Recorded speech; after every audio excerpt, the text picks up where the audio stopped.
So, no gaps in the genealogy of Genesis? Well, we'll look at the meaning of the Hebrew word rendered begat.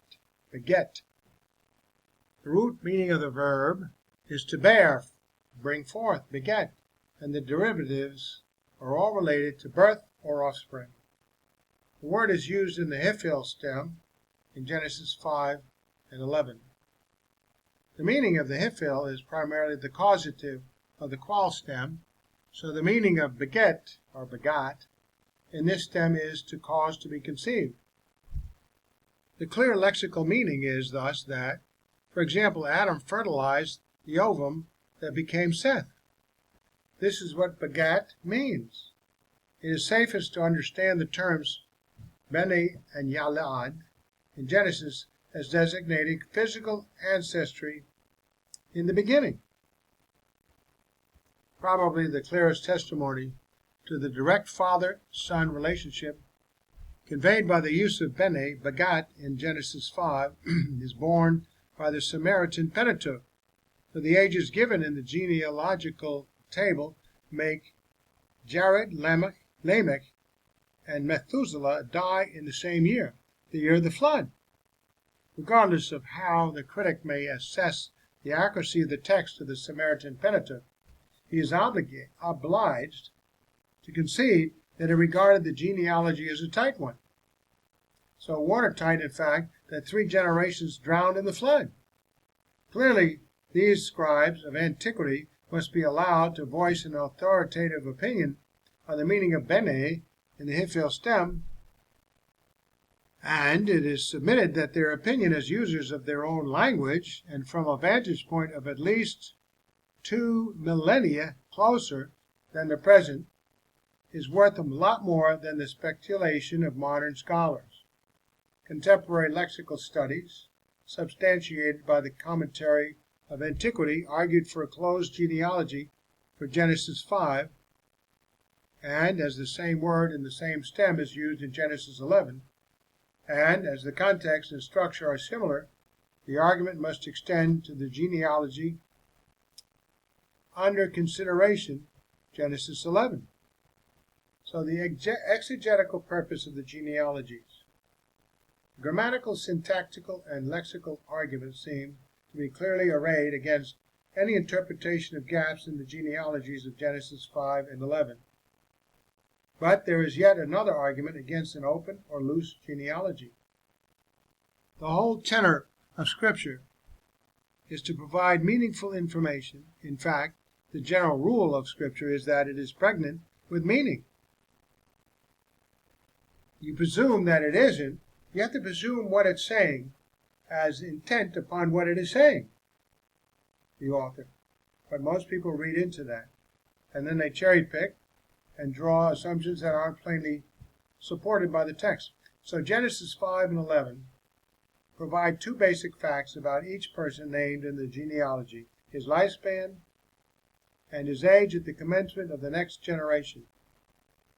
Any exegesis of these passages must account for both of these facts and furthermore posit some relevance for the information, and preferably providing a unified meaning and significance. The proponents of an open genealogy must thus advance a logical reason for divulging the age at which, for example, Shelah begat Eber. It may perhaps be argued that this age denotes the time of his marriage or his age at the birth of his first child, but this proposition is not supported by the text, for Seth was not Adam's firstborn, and the same terms are used for this event. The clear inference is that the genealogy only lists the child on whom God's favor rested, the one who carried the seed of the coming Messiah. This position is again clear in the case of Terah's children, for the firstborn was not Abram, but Haran. And later examples include Isaac, Jacob, Judah, David, Solomon. The argument that the age demonstrates the faith and patience of the father had to exercise is difficult to defend, for it presupposes that the father had prophetic insight which enabled him to know which son carried the seed of God's chosen line. Clearly, the easiest The most obvious explanation of the information given in these genealogical tables of chapters 5 and 11 of Genesis is that they were given to provide a chronology for the period, and that chronology will provide insights into the period, which are otherwise not disclosed in Scripture. This can only be the case if the student regards the genealogy as closed. With such a view, the genealogies have a purpose, a very clear and definite one. If, on the other hand, the genealogy is regarded as open, it is difficult, if not impossible, to ascribe a purpose by divulging the information given in these passages, and the student comes perilously close to allegorizing the passages. You have to go and take what is evidently the meaning of the author, the intended meaning, and not read into it. Demonstrably, exegetical considerations, too, favor a closed genealogy. All right, textual criticism. The grammatical, lexical, and contextual considerations all argue incontrovertibly, or at least strongly, for a tight genealogy. This leaves only two possibilities open. Firstly, that there is a direct contradiction between Genesis 11:13 and Luke 3:35-36. Or secondly, that there is textual error in the text, which is the basis of our English versions. The first possibility challenges this writer's presupposition of infallible verbal inspiration. So naturally he turns initially to examine the state of the text on which the English versions are based. There are three major recensions of the original text of Genesis: the Masoretic text, the Samaritan Pentateuch, and the Proto-Septuagint. The Masoretic text is generally regarded as the more reliable and is substantially supported by the Samaritan Pentateuch, except in the question of the ages of the patriarchs, where in the passage under the consideration the Samaritan Pentateuch is close to the Septuagint, nonetheless omitting the generation of Canaan. There is thus a confused situation, but this is not surprising in the light of the Bible's own testimony as to the causal attitude towards the transmission of the text. So, that gives you a little insight. There are no gaps in the genealogy of Genesis. Now I want to take a look at Canaan.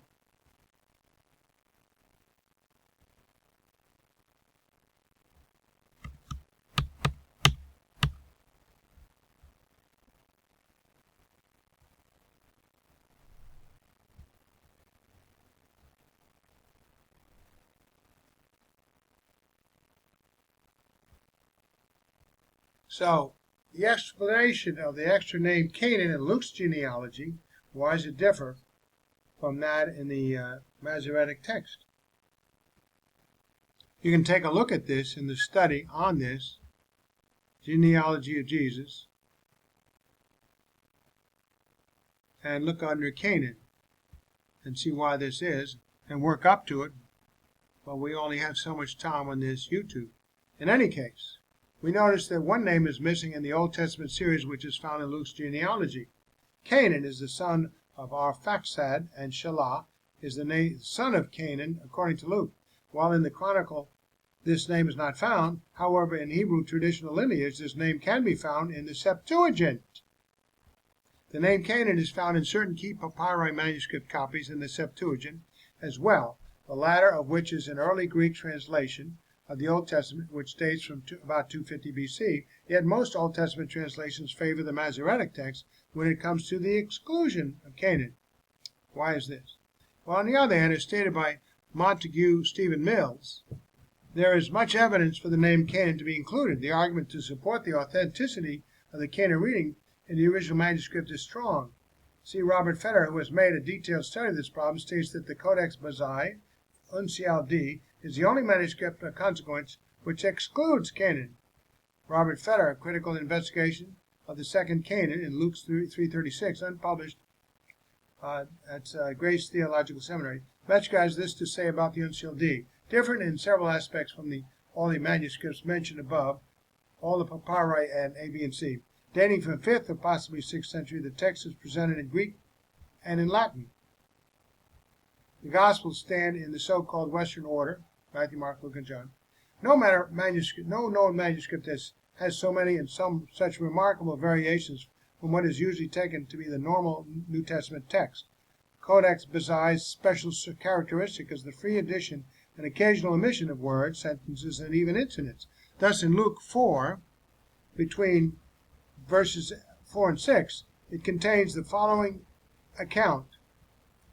On the same day, seeing one working on the Sabbath day, he said to him, "Man, if you know what you are doing, you are blessed, but if you do not know, you are accursed and a transgression of the law." So after listing several other peculiarities, Metzger concludes, these examples will be sufficient to indicate the characteristic freedom of what is called the Western text, of which Codex Bezae is the principal representative. More study has been expended upon this manuscript, particularly where the Greek text differs from the parallel Latin text, and where one or both differ from other witnesses than has been devoted to any other New Testament manuscript witness. There is still no unanimity of opinion regarding the many problems which the manuscript raises. So going on down, the foregoing quotations amply highlighted the weaknesses of this witness D. Established freedom in the generally accepted New Testament text is its lack of concord with itself between the Greek and Latin texts, and the obviously spurious addition in Luke chapter 4. The sentiment of this addition is clearly contrary to the general tenor of New Testament teaching, making it a very dubious witness for the exclusion of Canaan, a matter which can readily be understood as of much concern to the scribe. The solid support of the papyri leave little room for questioning the originality of the reading supporting the inclusion of Canaan, and it is a little wonder, therefore, that no variant readings are even listed in the United Bible Society's Greek New Testament. The Nestle text does likewise, but the text edited by Alford mentions the variant. So, why was the name not in our Bible found in the Septuagint and tradition? Again, we have to look back into Hebrew tradition.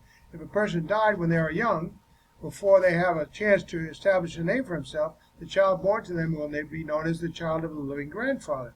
This practice is echoed in the book of Ruth 4:17. So, if the son of Arphaxad, Canaan, died very young after beginning Shelah, the Jews would refer to him as the son of Arphaxad and not as the son of Canaan. Canaan will not be practically referred to in any legal documents, since he died before he established himself and legally took possession of the properties and rights as a son.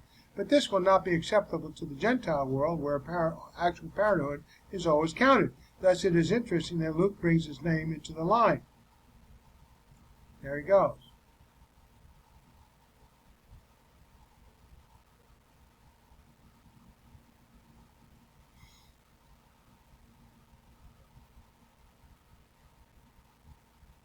And it's in the Septuagint. So it's a matter of examining certain traditions. All right, so we've got that. You can take a look at that article, read it carefully.